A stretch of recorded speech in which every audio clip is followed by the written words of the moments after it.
Hello students, good morning. आज हम नया लेसन स्टार्ट कर रहे हैं, motion and measurement of distances.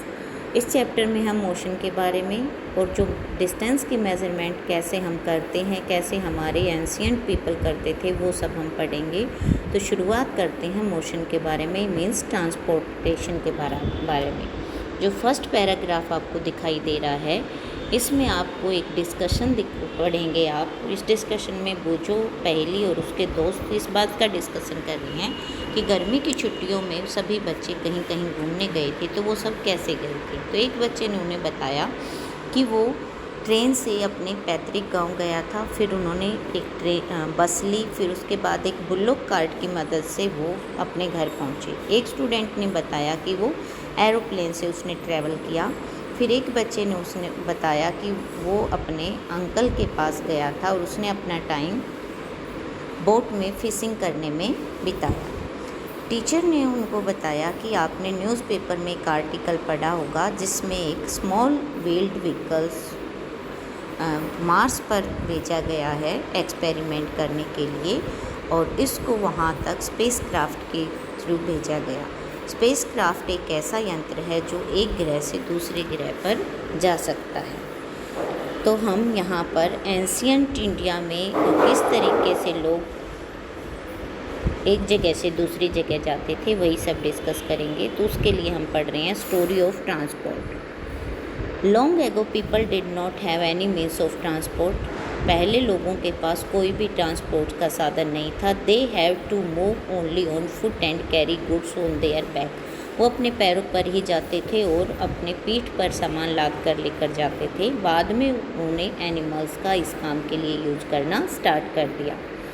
For transport through water routes boats were use from ancient time. पुराने समय से ही पानी में जाने के लिए बोट का यूज़ किया जाता था, लेकिन पहले जो बोट बनाई जाती थी वो सिंपल लॉग्स ऑफ वुड को इकट्ठा करके बनाया जाता था। बाद में लोगों ने लकड़ी के पीसेज को इकट्ठा करके उनको बोट का शेप दे दिया, और ये जो शेप था, जो पानी में रहने वाले एनिमल्स थे उनके शेप जैसा था। जैसा कि आप पहले चैप्टर्स में हम बता चुके हैं कि जो स्ट्रीम लाइन शेप है, जैसे कि फिश का, वो पानी में मूव करने में मदद करता है। उसके बाद है invention of wheel made a great change in modes of transport. Wheel की डिस्कवरी के बाद ट्रांसपोर्ट में काफ़ी चेंजेस आए। The design of wheel was improved over thousands of years के बाद भी व्हील का जो डिज़ाइन है वो चेंज हो रहा है, चेंज होता जा रहा है। Animal were use to pull carts that moved on wheel. Animals को यूज किया जाने लगा कि वो पहिए वाली गाड़ी को खींच सके। Until the beginning of the 19th century, people still depended on the animal boat and ships to transport them from place to place. 19th century की शुरुआत तक लोग जो है एनिमल बोट को और शिप को ही यूज़ करते थे ट्रांसपोर्टेशन के लिए। The invention of steam engine led to development of new means of transportation के जो न्यू मीन्स स्टार्ट हुए वो स्टीम इंजन की शुरुआत के बाद हुए। उसके बाद रेलगाड़ियाँ चलने लगी, उसके अंदर सामान और पैसेंजर्स को भी भेजा जाने लगा।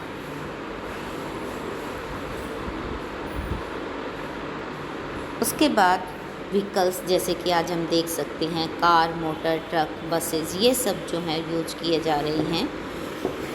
जो बोट हैं वो भी मोटराइज्ड की गई, मीन्स उसमें बैटरी वाली मोटर रख दी गई और उसी की मदद से उसको चलाया जाता है।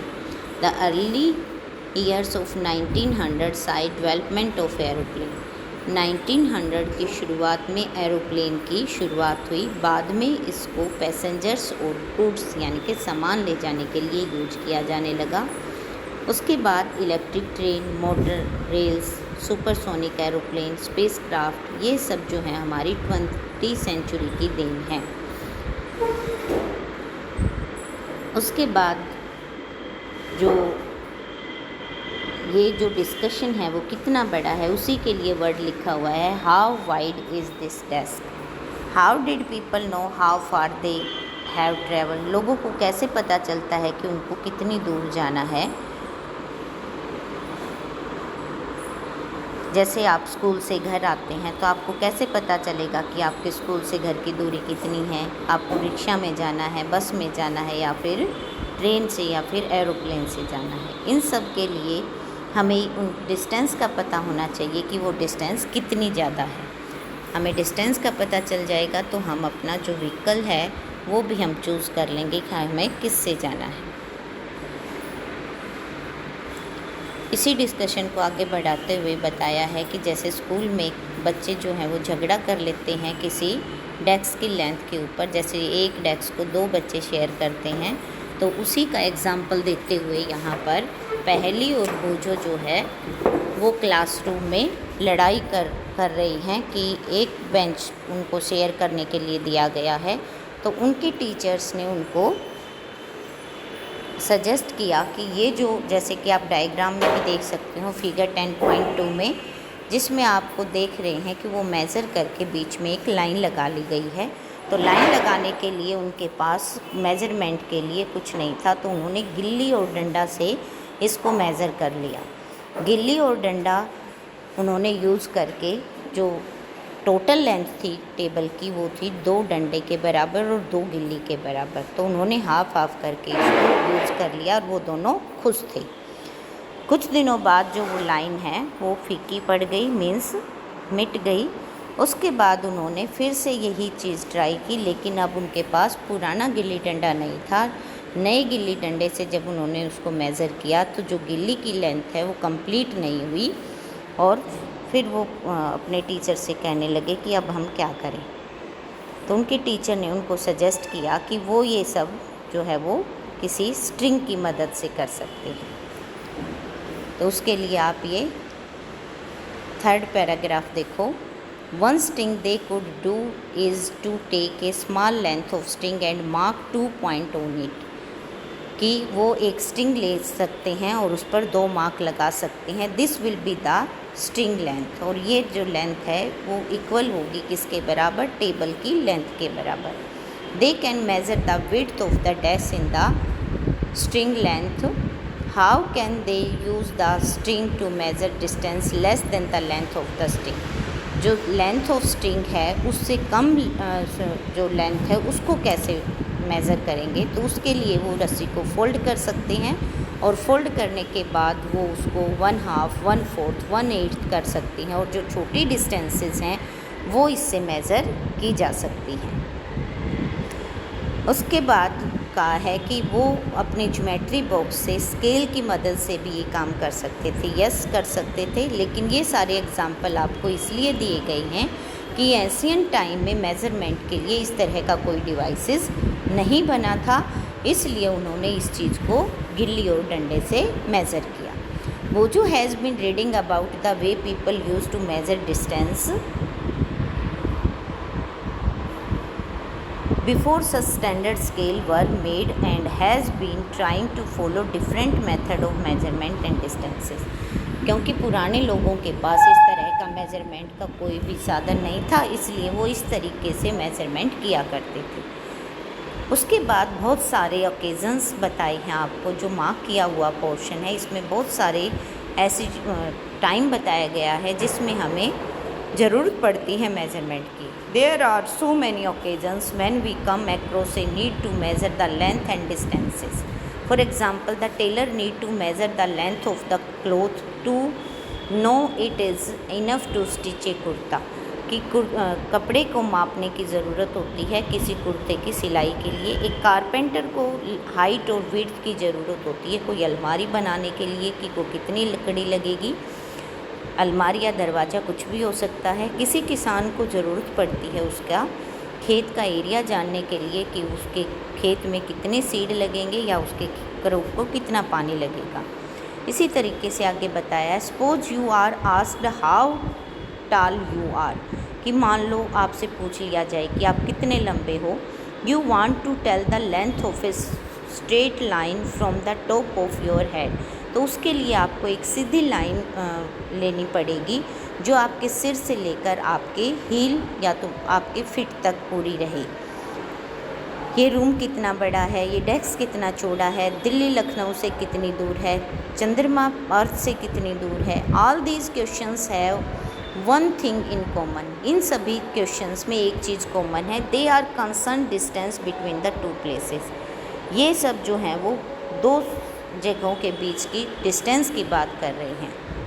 The two place may be close enough. कोई जो स्थान है वो बहुत पास हो सकते हैं, like the two ends of the table, and they may be far apart like Jammu and Kanyakumari. वो इतने दूर हो सकते हैं जो हमारे देश के दो पार्ट हैं, एक सिरे से दूसरे सिरे तक, एक जम्मू है और दूसरा कन्याकुमारी है। Let us do a few measurements to see what exactly we need. तो आओ हम कुछ लेंथ्स को मेजरमेंट करके देखते हैं, तो हमें पता चलेगा कि हमें वास्तव में क्या चाहिए। इसके लिए आपको एक्टिविटी 1 करवाई गई है। ये एक्टिविटी ग्रुप्स में करनी है और इसको हम हर एक स्टूडेंट अलग अलग कर सकता है। और इसके मेजरमेंट के लिए आपको अपना फुट यानी कि पैर, जिसमें हम जूता या चप्पल पहनते हैं, उसकी लेंथ को एज ए यूनिट हमने लेना है। Measure the length and breadth of the classroom. It is possible that while measuring these you may find some part remains to be measured as it is smaller than your foot. तो ये हो सकता है कि आप measurement करते समय कोई लेंथ इतनी छोटी बच जाए जिसमें आपका फुट पूरा ना आता हो। तो उसके लिए हम क्या करेंगे, use a string to measure the length of a part of your foot. आप अपने पैर की लंबाई के बराबर आप एक रस्सी ले लेंगे, जैसे हमने पहले किया था, और उसी तरीके से बाकी की मेज़रमेंट हम रिकॉर्ड कर सकते हैं टेबल 10.1 में। इसी तरीके से हमने एक्टिविटी 2 करनी है। इस बार हमने अपने मेज़रमेंट के लिए हैंड्स पेन यूज़ करना है। हैंड्स पेन की जो लेंथ होती है, जैसे कि फिगर 10.5 में देख रहे हैं हम, हैंड्स पेन की जो लेंथ होती है, हमारे थंब और जो हमारी छोटी वाली उंगली होती है उनके बीच की लेंथ को हम हैंड्स पेन कहते हैं।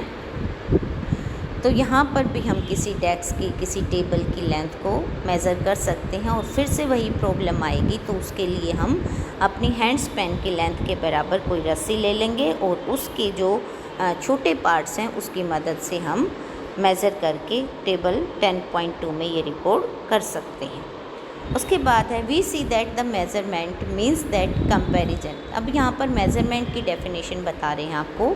Measurement means the comparison of unknown quantity. Measurement का मीनिंग है कि हम किसी अननोन क्वांटिटी का कंपैरिजन करते हैं नॉन क्वांटिटी से। अब ये नॉन क्वांटिटी क्या है, हमारी स्टैंडर्ड यूनिट है जो हमें पता है। तो जो मेज़रमेंट की डेफिनेशन है वो तो हो गई यहाँ से लेकर। Measurement means the comparison of unknown quantity with some known quantity. उसके बाद जो नॉन क्वांटिटी है उसको हम यूनिट कहते हैं। यहाँ पर यूनिट की डेफिनेशन है, the fix quantity is called unit. The result of measurement is expressed in 2 parts. कोई भी मेज़रमेंट जब हम लेते हैं तो उसके 2 पार्ट होते हैं। द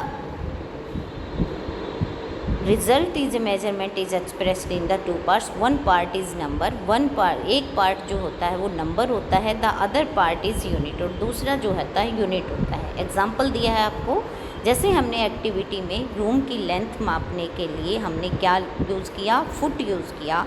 तो मान लो किसी कमरे की जो लेंथ है वो 12 फुट है, तो 12 जो है वो उसमें नंबर हो गया और जो फुट है वो उसकी यूनिट हो गई। Now study all measurements record in table 10.1 and 10.2। 10.1 और टेबल 10.2 में हम जो भी मेजरमेंट है वो हम यूज़ करके कंक्लूज़न निकाल सकते हैं। तो कंक्लूज़न में देखो क्या हुआ।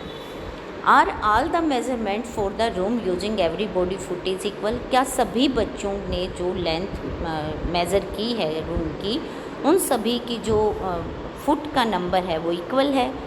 आप कहोगे no ma'am. Are everybody's measurement by hand span of the width of the table equal. क्या सभी की हैंड स्पैन जो नंबर है वो इक्वल है? Perhaps the result could be different as the length of your hand span and that of your friends may not be same. क्योंकि आपकी foot की लेंथ और जो हैंड स्पैन की लेंथ है वो सबकी अलग अलग होती है, इसलिए नंबर भी अलग अलग आएंगे। Similarly the length of the foot may be slightly different of all the students. Therefore when you tell your measurement using your hand span or length of foot as unit or to other, they will not able to measure how big the actual length is unless they know the length of your hand span or foot. क्योंकि उनको पता नहीं है कि आपके hand span और foot की length कितनी है, इसलिए जो मेज़रमेंट है वो एक्चुअल में हमें पता नहीं चलेगा कि वो क्या है। तो उसके लिए हमें स्टैंडर्ड यूनिट की ज़रूरत पड़ी। We see therefore that some standard unit of measurement are needed that do not change from person to person. इसलिए हमें मेज़रमेंट की ज़रूरत पड़ी स्टैंडर्ड यूनिट की, क्योंकि वो पर्सन टू पर्सन चेंज नहीं होती। इसके बाद का लेसन हम अगले वीडियोस में करेंगे, इसलिए आज के लिए इतना ही। Thank you, have a nice day.